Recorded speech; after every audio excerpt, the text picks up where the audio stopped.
And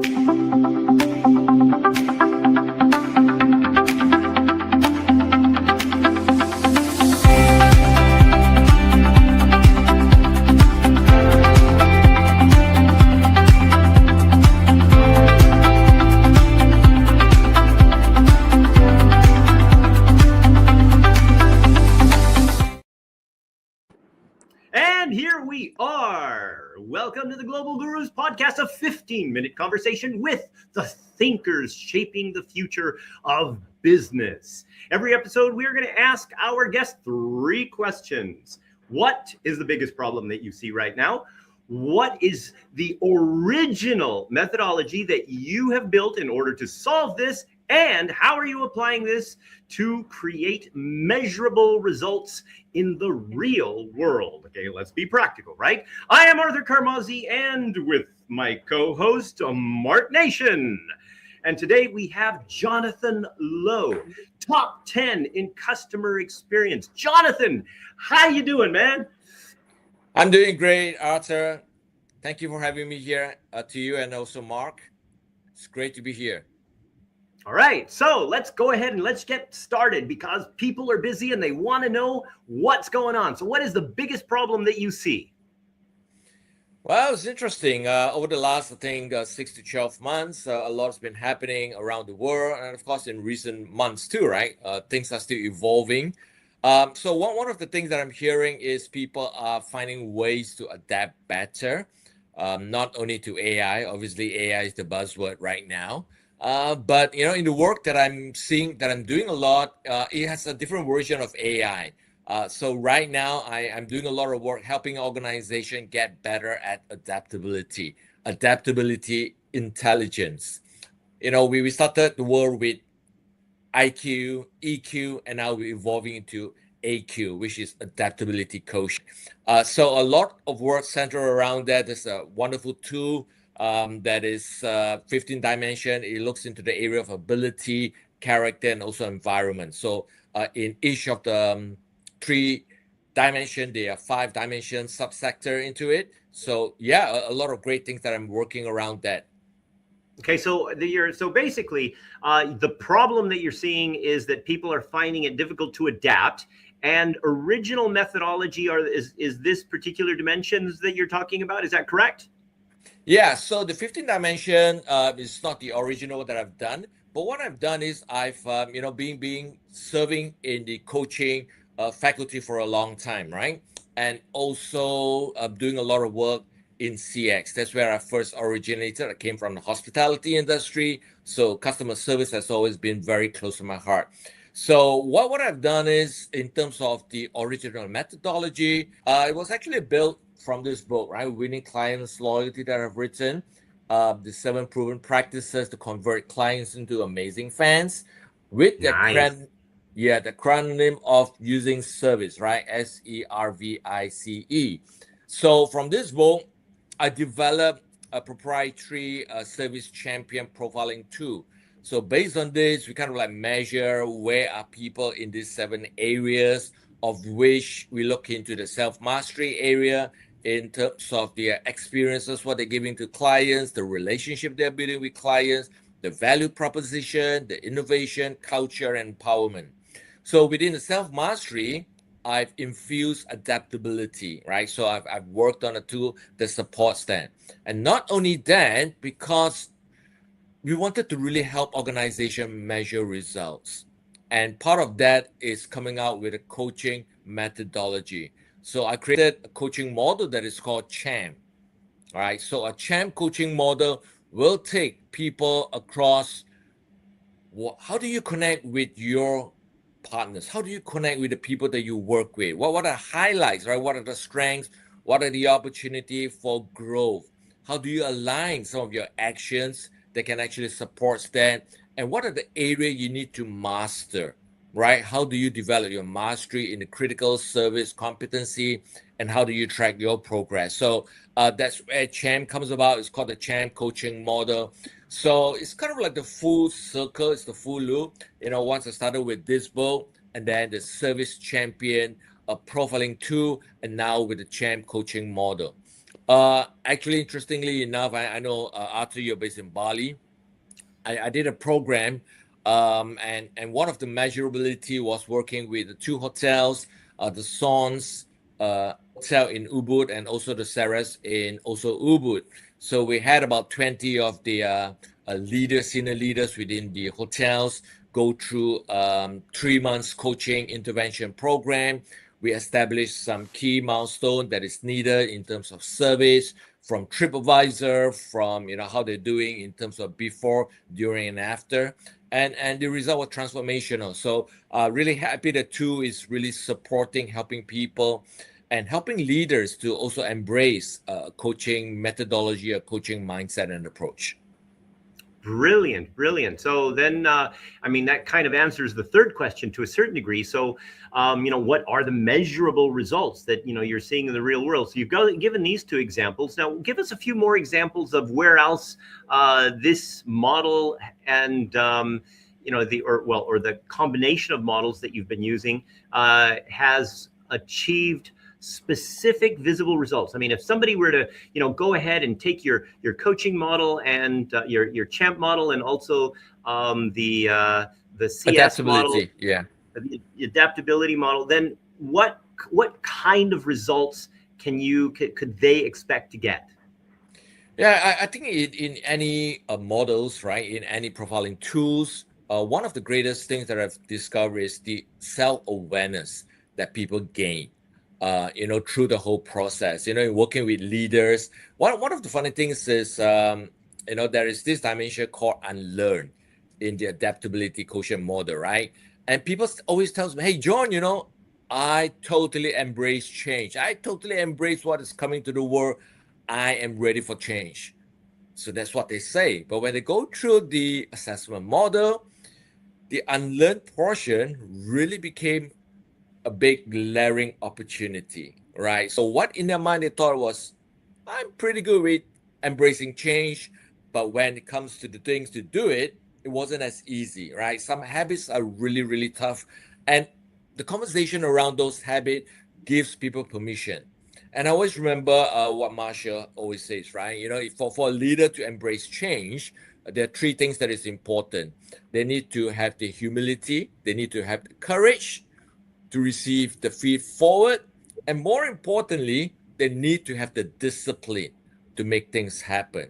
Otherwise, we could be having a lot of conversation, but if they don't have the courage, they don't have the humility and the discipline to put into effect what they have discovered, it may not work too well. So I'm glad leaders are actually embracing that methodology and the way of working, and seeing great results along the way. Well, of course, that also depends on, how it's presented. And that's why, Jonathan, you are a guru. That's the key, right? So Mark, do you have any questions for Jonathan? Because I've been talking too much already. So many questions, but I do agree with you, Jonathan. We can say we're ready for change. We can accept change. We can drive and lead change, but it's so difficult. And adaptability, it's so in context, and that even differs not just in the day and age we're in, but by industry. And I'm curious, is your focus more on the leaders who are helping the organizations change, or is it entire groups where you focus on adaptability together, or some combination? I would say it's a combination. If it first starts with the leaders, right? The leaders needs to get a buy-in first, and then we cascade it down across the organization, because they will need the people to make sure that the change and whatever they are sharing gets implemented.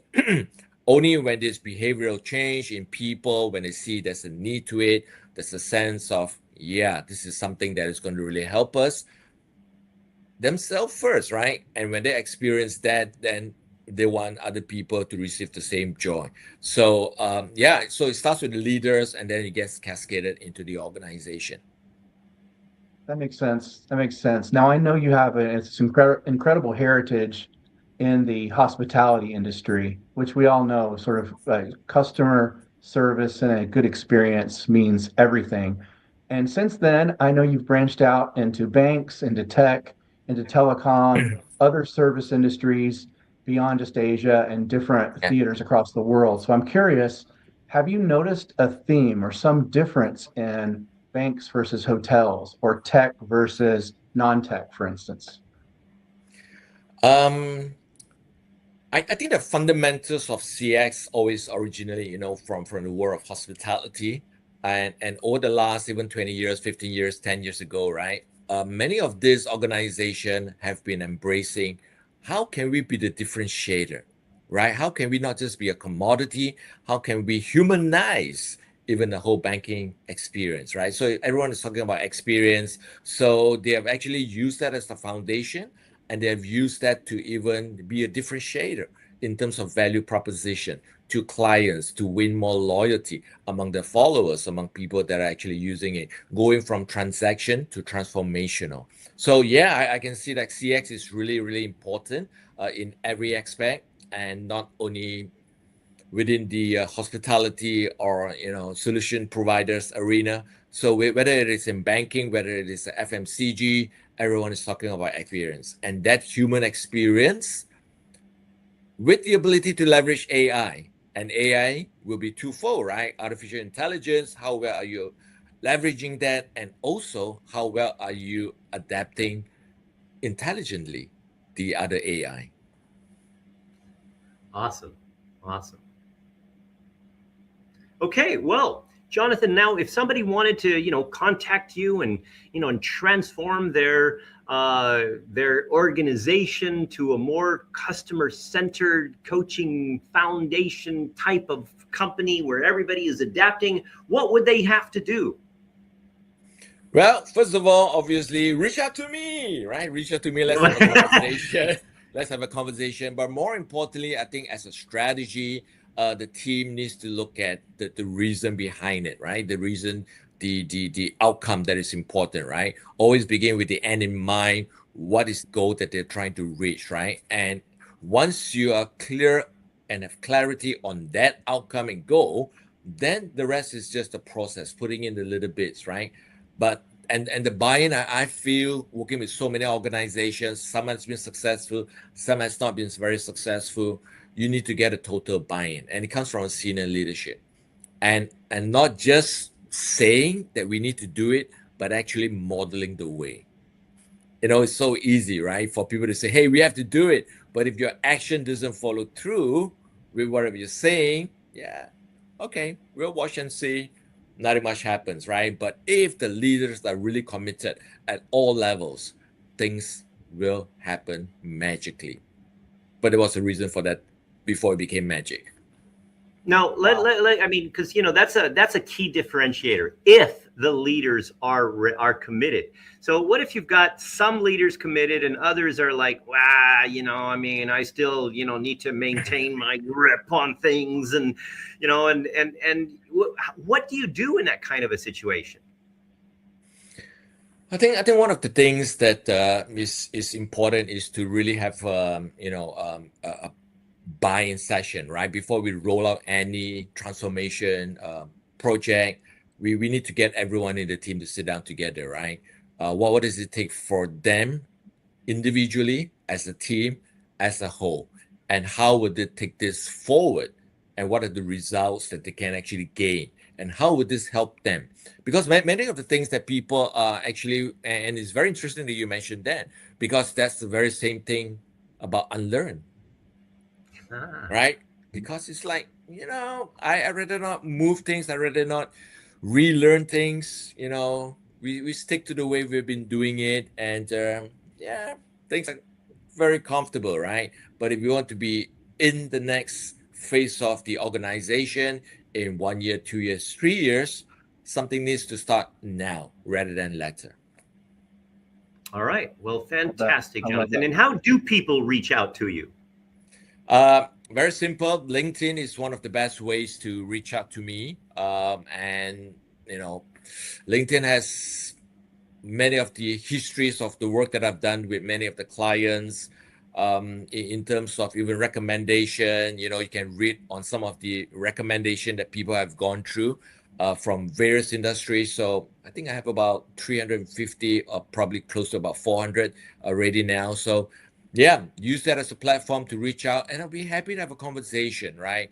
It all starts with a conversation, and that is the way I would love to serve it forward. And you may be curious, what is serve it forward, right? So serve it forward is my methodology and my way of life of, doing things for you first, right? And when it works for you, it is a bonus. If not, it's my gift to you, right? So if you're in the discovery phase, let's have the gift of a conversation and let's see where the future holds for you. But I'm All so right. Well, appreciative to you, Arthur and Mark, for just having me on this amazing podcast, that we can get a chance to reach out to the world and do more good for the world. thank you, Indeed, Jonathan. indeed. Yeah, I just prepared to paraphrase one of the statements you made earlier. If you just commit to the process and you're transparent and vulnerable, then you create the opportunity where magic can still happen among your teams and in front of your clients. That's good wisdom that we can all remember each and every day. So thank you, Jonathan. Thanks for your time. Thank you, Arthur. And there you have it. 3 questions, 1 methodology, real results. That's what we explore on each episode of the Global Gurus Thought Leadership in 15 Minutes. I'm Mark Nation here with co-host Arthur. Thanks for listening, and we'll see you next time. Stay well, Bye-bye. everyone. Be the champion you.